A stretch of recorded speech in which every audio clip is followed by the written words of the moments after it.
నమస్తే, welcome to think Andhra. నేను మీ మాణిక్. ఈరోజు ఒక ప్రాముఖ్యమైన విషయాన్ని మీతో పంచుకోవడానికి మీ ముందుకు వచ్చాను.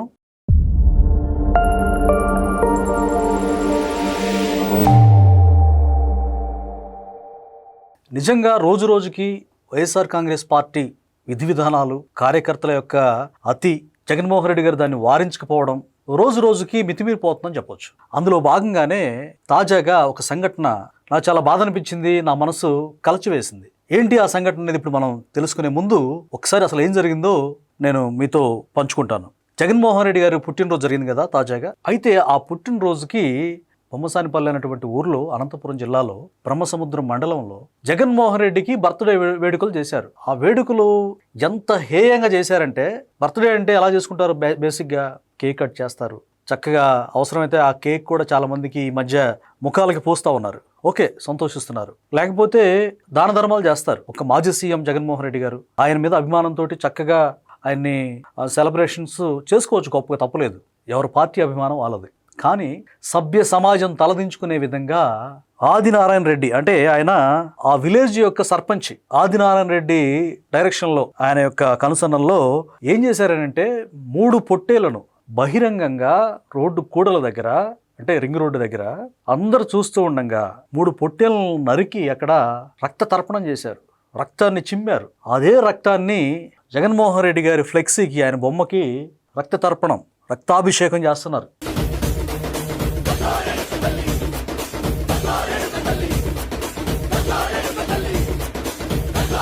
అంటే వైఎస్ఆర్సీపీ మైండ్ సెట్, విధి విధానాలు ఏ విధంగా ఉన్నాయనేది మనకు అర్థమవుతుంది దీన్ని బట్టి. అంటే వాళ్ళ సైకలాజికల్గా వాళ్ళు ఎలాంటి పొజిషన్లో ఉన్నారు. రక్తాభిషేకం చేయడం ఏంటి ఒక ఫ్లెక్సీకి? అంటే జగన్మోహన్ రెడ్డి గారు రక్త పిపాస ఆయన ఏమన్నా, లేకపోతే కొంతమంది మాంత్రిక తాంత్రిక విద్యలు చేస్తారు, క్రూయాలిటీ, రక్తాన్ని అభిషేకించడం అంటే. మరి ఇంత జరిగిన జగన్మోహన్ రెడ్డి గారు వీటిని ఖండించారా? వీటికి నేను అగెనిస్ట్ అండి, ఎందుకు ఇలా చేస్తున్నారు, నా అభిమానులు ఇలా ఉండకూడదు, సమాజంలో ప్రేమని పంచాలి, శాంతిని పెంచాలి, డెవలప్మెంట్ కావాలి అని ఏమైనా స్టేట్మెంట్ ఇచ్చారు జగన్మోహన్ రెడ్డి గారు? నో, ఇవ్వలేదు. ఎందుకు ఇవ్వలేదు? ఎందుకంటే ఆయన సైకాలజీ అది. ఆయన కార్యకర్తలు అలా ఉండడాన్ని ఆయన ఎంకరేజ్ చేస్తారు. నిజానికి అసలు ఇది ఎలాంటి సంఘటన? 3 పొట్టేలను నరకడం అంటే మనం ఎలా అర్థం చేసుకోవచ్చు అన్నదాన్ని మనం ఈరోజు పూర్తిగా విశ్లేషించుకుందాం. నంబర్ 1 ఏంటంటే, మానవ విలువలు పతనావస్థకు పోవడం. అంటే ఈ కలికాలం అంటారు కదా, అంతిమ కాలంలో ఆ విలువలను పూర్తిగా దిగజార్చడం, మానవత్వం మసకబారడం. తర్వాత అసలు బహిరంగంగా జంతువుల్ని నరకడం అనేది ఏ నాగరికతలో ఉన్నాం మనం వైల్డ్ లైఫ్లో కొంతమంది ఎక్కడో అడవుల్లో అనాగరిక గిరిజనులు కావచ్చు, నాగరికత తెలియని వాళ్ళు, అంటే సరిగ్గా బట్టలు కూడా కట్టుకోకుండా, ఎడ్యుకేషన్ లేక, వాళ్ళకి తెలియక ఎక్కడో అడవుల్లో మారుమూల ప్రాంతాల్లో నివసించే వాళ్ళు ఇలాగా చేశారంటే తెలియదు అనుకోవచ్చు. ఒక మాజీ సీఎంగా చేశాడు. మనం అభివృద్ధి చెందిన, టెక్నాలజీ చెందినటువంటి రోజుల్లో మనం ఉన్నాం. ఆంధ్రప్రదేశ్ అంటే అందరికీ ఒక గొప్ప గౌరవం ఉంది. అలాంటి రాష్ట్రంలో ఇలాంటి నీచమైన పని చేయిస్తారా? చేస్తుంటే వారించరా? అసలు ఎవర్రా మీరంతా అన్నట్టు. ఏంటి ఇదంతా? వైఎస్ఆర్సీపీ ఏం బోధిస్తుంది? జగన్మోహన్ రెడ్డి గతంలో కూడా వ్యాఖ్యలు చేశారు. ఏంటమ్మా, గంగమ్మ జాతరలో పొట్టేలను నరికినట్టు నరగడం మంచిదే అని చెప్పి అన్నాడు జగన్మోహన్ రెడ్డి. సో వాళ్ళు ఇంకా రెచ్చిపోతున్నారు. రక్తాభిషేకం చేయటం ఏంటండి దారుణంగా? ఏ కాలంలో ఉన్నాం మనం? సభ్య సమాజం తలదించుకునే విధంగా, అంటే జనాలను భయభ్రాంతులు చేయటం చాలా నీచమైనటువంటి చర్య చూడవచ్చు. నంబర్ 2, చట్ట వ్యవస్థను పూర్తిగా లెక్క చేయని విధానం. అంటే రాజ్యాంగాన్ని కానీ, రాజ్యాంగంలో ఉన్నటువంటి ఆ నిబంధనలు కానీ పూర్తిగా విడిచిపెట్టేసి మేము ఏమేం చేస్తాం అని చెప్పడం. అయితే దీనికి సంబంధించి రాజ్యాంగాన్ని ఎందుకు వీళ్ళు తొంగలో దొక్కుతున్నారు అంటే, రేపు ప్రజలను కూడా ఏ రకంగా హింసిస్తారు అన్నదానికి ఇండికేషన్ అన్నమాట ఇది. వాస్తవానికి జంతువులను అలా నరకొచ్చా? నరకూడదు. మనం చూసుకుంటే కనుక prevention of cruelty to animal act 1960లో ఇది వచ్చింది. మన దేశం అంతటి కూడా వర్తిస్తుంది. అంటే బహిరంగంగా క్రూయల్గా జంతువులను కానీ, మూగజీవాలని ఆ విధంగా వధించకూడదు అనేది చట్టంలో ఉన్న నిబంధన 1960లో, 1960లో. అంటే దీన్ని బ్రేక్ చేశారు. అఫ్ కోర్స్ వీళ్ళని పట్టుకొని మళ్ళా పోలీసులు వాళ్ళు జైలుకి తీసుకెళ్లారనుకోండి, అది వేరే విషయం. కానీ ఈ సైకాలజీ ఏంటి? దీన్ని సైకో విధానం అందామా, లేకపోతే మెచ్యూరిటీ మైండ్ అందామా?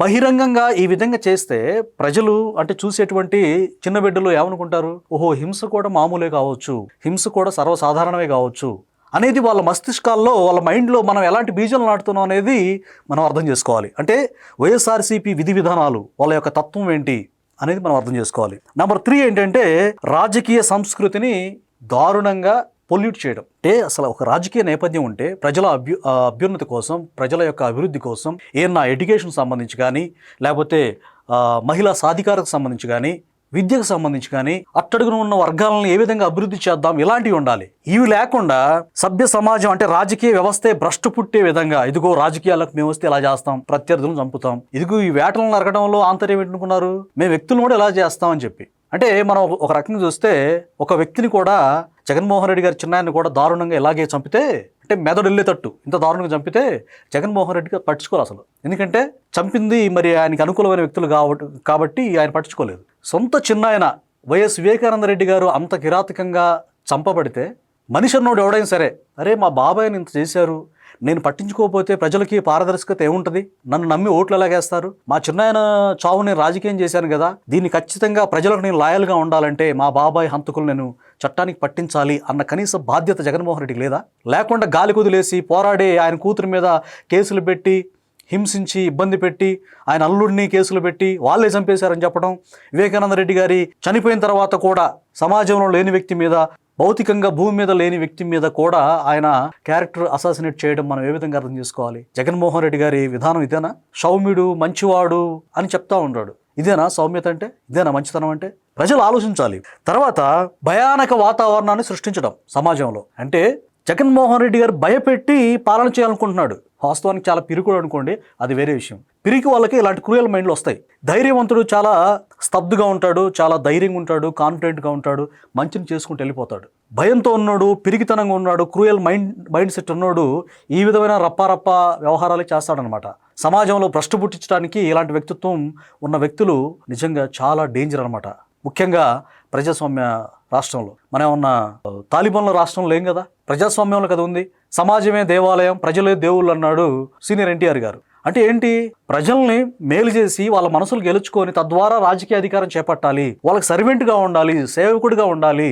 ఇప్పుడు రాష్ట్రానికి బాస్ అయిన ముఖ్యమంత్రి, ఆయన ముఖ్యమంత్రి, అది గుర్తుపెట్టుకోవాలి, రాజు కాదు. బాసే రాష్ట్రానికి, ప్రజలు గెలిపిస్తారు. మరి ఈయన ప్రధానమైన మంత్రి అయితే, ముఖ్య అంటే ప్రధానం కదా, ముఖ్యమైన మంత్రి అయితే రాజు ఎవరు? మరి ప్రజలే రాజులు. రాజులను భయపెట్టాలనుకునేవాడు ఏం చేయాలి? మనిషేనా? కాదు.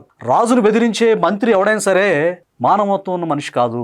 అంటే కొంతమంది మన హిస్టరీలోకి వెళ్ళినప్పుడు ఏం జరుగుతుందంటే, కొంతమంది మంత్రులే రాజుని స్కెచ్ చేసి వేసేస్తారు. అలాగే ప్రజలను భయపెట్టడం, ప్రజల భూములను లాక్కోవటం, ప్రజల యొక్క ఆస్తుల్ని లాక్కోవడం, రకరకాల టైటిలింగ్ యాక్ట్లు అయ్యి పెట్టి రెవెన్యూ రికార్డ్స్లో పేర్లు మార్చి, చివరికి వైఎస్ వివేకానంద రెడ్డి గారి భార్య పేరున ఉన్న లీగాలిటీగా ఉన్న కోట్ల రూపాయల భూమిని కూడా జగన్మోహన్ రెడ్డి హయాంలో రికార్డులు మార్చేసి వేరే వాళ్ళ పేర్లు ఎక్కించారు జగన్మోహన్ రెడ్డి గారు. మరి ఇది ఏమంటారు దీన్ని? అంటే ప్రజలంటే సొంత కుటుంబ సభ్యుల మీద ఇంత పైశాచికత్వం, కాంకర్యం, దుర్మార్గం, హింస ప్రవృత్తి చూపిస్తామనంటే ఏం మనిషి ఆయన?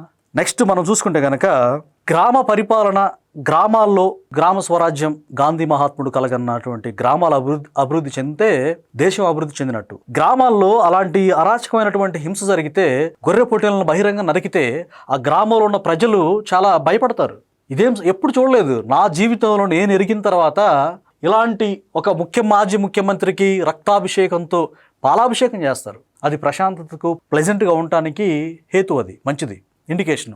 ఇదేంటి రక్తాభిషేకం ఏంటి? నరరూప రాక్షసుడనే, లేకపోతే రక్త పిపాస ఆయన ఏమన్నా? అంటే మాంత్రిక తాంత్రిక విద్యలు, లేకపోతే రకరకాల వేషాలు వేసేటువంటి తాంత్రిక మనిషి అయితేనే ఉన్నా?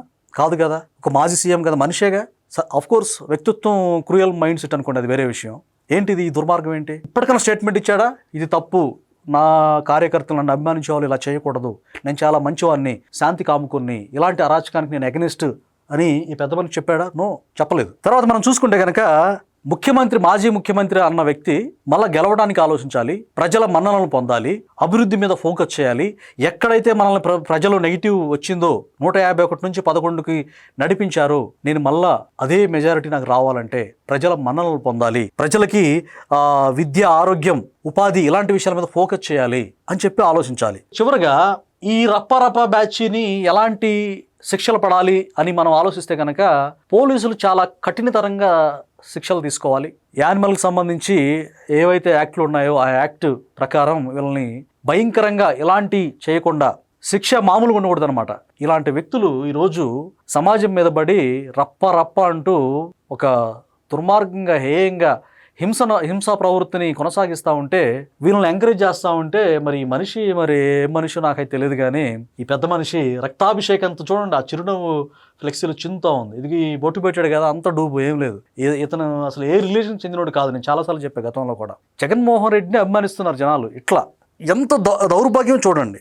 2 తలలు పట్టుకొని తెగనరికి వీటిని చేస్తున్నాడు. సో ఇంకా మాట్లాడడానికి నాకే కూటమి ప్రభుత్వం ఇలాంటి సంఘ విద్రోహ శక్తులకు చర్యలు తీసుకోవాలి. చర్యలు తీసుకోకపోతే కేవలం డెవలప్మెంట్ మీద మాత్రమే కాదు, లా అండ్ ఆర్డర్కి భంగం కలిగించే వ్యక్తులు, ప్రజల్లో భయాందోళన కలిగించి చిన్న బిడ్డల మనసుల్లో కూడా ఇలాంటి క్రూయల్ మైండ్ సెట్ను నాటాలనుకునేటువంటి వ్యక్తుల మీద కఠిన చర్యలు తీసుకోకపోతే ఖచ్చితంగా వీళ్ళు ప్రమాదకరంగా మారుతారు. ఈ వ్యక్తులకి కఠిన చర్యలు, శిక్షలు విధించాలని ప్రజలు కోరుకుంటూ ఉన్నారు. ఇది ఈరోజు వీడియో. మరొక వీడియోతో మళ్ళీ ముందుకు వస్తాం. అప్పటి వరకు సెలవు. నమస్తే.